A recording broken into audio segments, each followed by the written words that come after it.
A'udzu billahi minasyaitonir rajim. Bismillahirrahmanirrahim.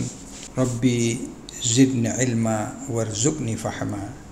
Ikhwani wa akhwati, assalamualaikum warahmatullahi wabarakatuh. Dalam kesempatan kali ini kita akan bincang-bincang satu persoalan yang cukup penting dan menarik untuk dibahas, yaitu mengenai kehidupan di dunia ini. Kalau kita merujuk kepada ayat Al-Quran dan juga hadis Nabi Muhammad SAW, itu banyak sekali tentang pencelaan terhadap dunia.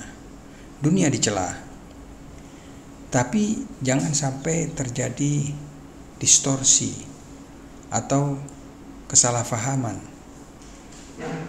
Yang dicela itu bukannya dunia itu sendiri, tetapi reaksi kita atau jenis perilaku kita dan ketergantungan hati kita kepada dunia. Ini yang dipersoalkan.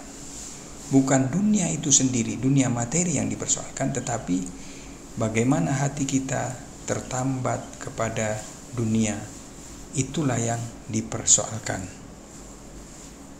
Apabila kita memandang dunia ini sebagai wasilah atau sebagai sarana saja yang kita harus berdayakan dan kita manfaatkan, maka itu tidak ada aibnya, tidak ada celanya, dan bahkan ada kalanya itu ideal dan bermanfaat. Seperti contohnya dunia dijadikan sarana untuk ibadah, malah mendapatkan pahala. Sayyidina Ali bin Abi Thalib, menantu daripada Nabi Muhammad SAW dan suami daripada Sayyidah Fatimah salamullah alaiha, itu pernah berkata, Inna Allah Ta'ala ja'ala dunya lima ba'daha wabtala fiha ahlaha liyu'lam ayyuhum ahsanu amala walasna lid dunya hulikna wala bissa'i laha umirna. Yang kurang lebih artinya, Allah Subhanahu wa Ta'ala telah menjadikan dunia ini untuk berikutnya, untuk akhirat. Dan penduduknya daripada dunia ini semuanya dapat ibtila, dapat ujian, agar diketahui siapakah di antara mereka yang terbaik amalannya. Walasna lid dunya khuliqna. Kita ini tidak diciptakan untuk dunia. Wala bissa'i laha umirna. Dan kita tidak diperintahkan untuk semata-mata kita berupaya untuk memperoleh dunia ini. Jadi ada satu pertanyaan yang mengemuka, yaitu apakah kita diciptakan untuk dunia ini atau dunia yang diciptakan untuk kita? Apabila kita yang diciptakan untuk dunia, maka kita harus mencurahkan segenap umur kita, kapasitas kita untuk membangun bumi ini, untuk membangun dunia ini, supaya dia makmur dan terbangun, dan nikmat-nikmat Allah sehingga menjadi zahir, menjadi tampak. Kita harus siapkan sarana-sarana yang memudahkan kita yang hidup di dunia ini, sarana-sarana kemudahan, dan kita bangun gedung-gedung yang tinggi, yang modern. Nah, di situ dijawab oleh Sayyidina Ali, lasna lid dunya khuliqna. Kita ini tidak diciptakan untuk dunia, kita diciptakan untuk akhirat. Di sini poin ini yang harus kita ingat. Kita diciptakan untuk akhirat, bukan dunia. Dan tujuan akhir kita adalah akhirat. Dan dunia ini diciptakan supaya kita dapat berdayakan dunia ini, dapat kita manfaatkan untuk akhirat kita. Nah, apabila selain persepsi ini yang kita yakini, maka kita sudah salah jalan. Oleh karena itu, setiap kita sholat itu kita berdoa, ihdinas siratal mustaqim, ya Allah tunjukkan kepada kami jalan yang lurus, yaitu jalan pemikiran yang benar, jalan penghambaan kepada Allah, bukan jalan selain itu.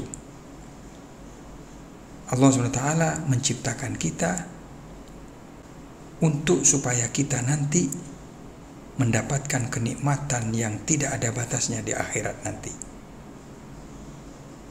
di mana kenikmatan-kenikmatan yang tiada batas itu tidak akan kita dapatkan dan jumpai di dunia, karena di dunia kenikmatannya terbatas. Maka kita harus menjadikan diri kita layak untuk mendapatkan kenikmatan yang luar biasa tersebut. Dunia adalah jalan dan sarana atau wasilah, dan dia sendiri tidak memiliki originalitas. Jika seandai kata tidak ada akhirat, tidak ada kehidupan akhirat, maka wujud atau keberadaan dunia itu adalah sia-sia. Allah SWT berfirman, "Afahasibtum annama khalaqnakum abathan wa annakum ilaina la turja'un." Apakah engkau mengira kalian ini diciptakan sia-sia dan tidak ada akhirat dan tidak ada tempat kembalimu? Wa annakum ilaina la turja'un, dan kalian mengira bahwasanya kalian tidak akan kembali kepada kami. Allah SWT berfirman seperti itu. Bila tidak ada kembali kepada Allah, maka keberadaan dunia adalah kesia-siaan. Kami telah menciptakan, kata Allah, akal, kecerdasan, dan ma'rifah untuk kalian. Kita turunkan, kita utus para nabi, para rasul untuk kalian. Apakah itu semua hanya untuk kehidupan sesaat di dunia? Apabila seperti itu, maka keberadaan alam semesta ini adalah kesia-siaan dan bukanlah suatu perbuatan yang bijaksana dan suatu rencana yang bijaksana. Allah SWT adalah hakim, maha bijaksana. Tentunya Allah memiliki rencana yang sangat luar biasa untuk manusia, bukan hanya sesaat di dunia ini. Dan Allah SWT menguji warga dunia, penduduk dunia ini, liyu'lam, untuk diketahui ayyuhum ahsanu amala, mana di antara manusia ini yang terbaik amalannya, bukan yang terbanyak amalannya, tetapi ahsanu amala. Dan ahsanu amala itu berkelindan dengan ketulusan, keikhlasan. Mungkin amalan itu kelihatan sederhana, tetapi karena niatnya adalah tulus untuk memperoleh keridhoannya Allah, maka itulah yang disebutkan ahsanu amala. Jadi Allah menciptakan kita semua untuk dilihat siapakah di antara kita yang terbaik amalannya. Dan di dunia inilah kita diuji.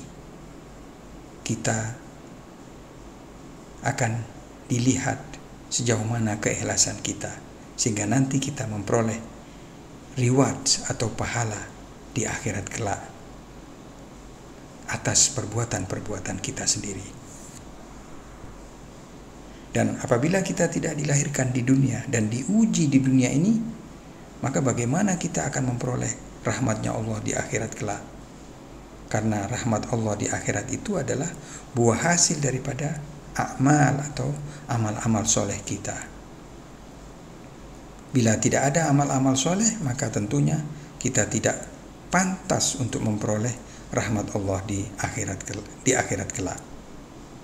Dan Allah tidak akan menciptakan surga sekiranya kita tidak dilahirkan ke dunia ini. Lasna lid dunya khuliqna. Kita tidak diciptakan untuk dunia. Wala bisa'yi laha umirna. Dan kita tidak diperintahkan hanya untuk berupaya di dunia tanpa diberi pahala atau hukuman di akhirat kelak. Para sahabat sekalian, kita cukupkan dulu sesi kali ini di sini. Insya Allah bila ada kesempatan kita jumpa lagi dengan kajian-kajian Islami lainnya. Akhirul kalam, wabillahi taufiq wal hidayah. Wassalamualaikum warahmatullahi wabarakatuh.